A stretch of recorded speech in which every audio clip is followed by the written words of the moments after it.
মৌচাকে ঢিল দিলে কি হয়, মৌচাকে তখন সব ঝাঁপ ধরে আক্রমণ করে। তারেক রহমানকে খারাপ কথা বলার কারণে আজকে বাংলাদেশের মানুষ জেগে উঠেছে। সারা বাংলাদেশের ছাত্র, যুবক, জনতা, শ্রমিক, কৃষক সকল মানুষ আজকে রাস্তা নেমেছে প্রতিবাদের ঝড়। প্রিয় ভাই আমার, আমাদের কথা পরিষ্কার। আমাদের নেতা তারেক রহমান এই 10 বছর অনেক ধৈর্য, অনেক সতর্ক, অনেক ধৈর্য ধারণ করেছে। এই 10 মাস অনেক ন্যায় অন্যায়, অনেক অনিয়ম, অনেক কিছু উনি সহ্য করে মেনে নিয়েছেন। অনেক সংস্কার, যে সংস্কারগুলো মেনে নেওয়ার মতো সেটা উনি মেনে নিয়েছেন। এরপরও আজকে তাকে নিয়ে সমালোচনা, আমরা পরিষ্কার। আজকে দেখেন, আজকে তারেক রহমান, আজকে বিএনপিকে নিয়ে আপনারা ভয় কিসের? আমরা বলেছি, আমাদের নেতা তারেক রহমান বলেছে, আরে ভাই আপনারা আমরা সবাই মিলে সরকার গঠন করব। উনি বলেন নাই বিএনপি একা সরকার গঠন করবে, উনি বলেন না উনি একা প্রধানমন্ত্রী হবেন। উনি বলেছেন নির্বাচন হবে, জনগণ যাকে চাইবে উনি প্রধানমন্ত্রী হবে। উনি বলেন নাই কাউকে বাদ দিয়ে উনি সরকার গঠন করবেন।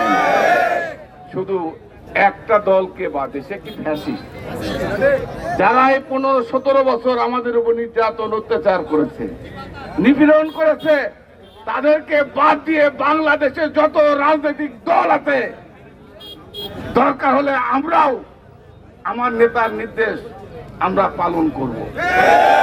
তারপরও চাই আমরা শান্তি, আমরা চাই ফ্যাসিস্ট। আপনাদের কাছে অনুরোধ, আপনাদের এই সামান্য ভুলের কারণে আপনারা দেখেছেন গতকাল গোপালগঞ্জে আপনাদের উপর আক্রমণ হয়েছে।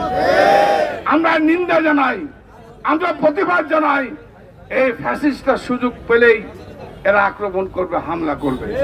আমি আমার বিএনপি নেতৃবৃন্দ এখানে আছেন, আসাদ সাহেব আছেন, রহিম সাহেব আছেন, যুব দলের নেতারা আছেন।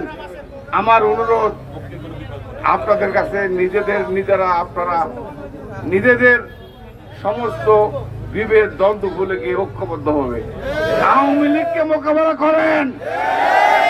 যদি আপনাদের এই দুর্বলতার সুযোগ পায়, যে কোনো সময় আওয়ামী লীগ ঢুকে আপনাদেরকে কিন্তু ছাড়বে না।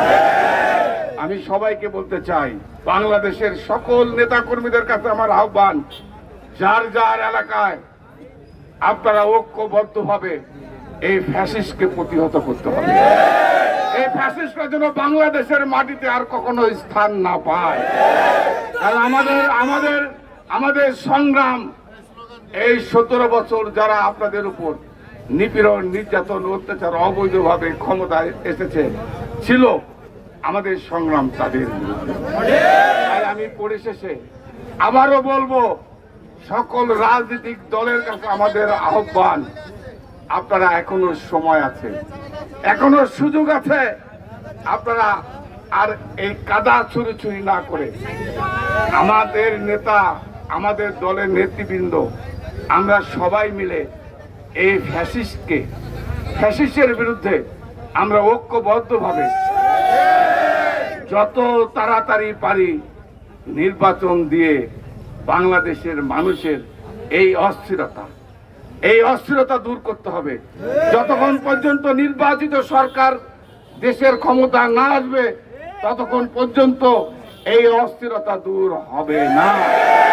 আমরা চাই নির্বাচন এবং ঐক্যের বিকল্প নাই।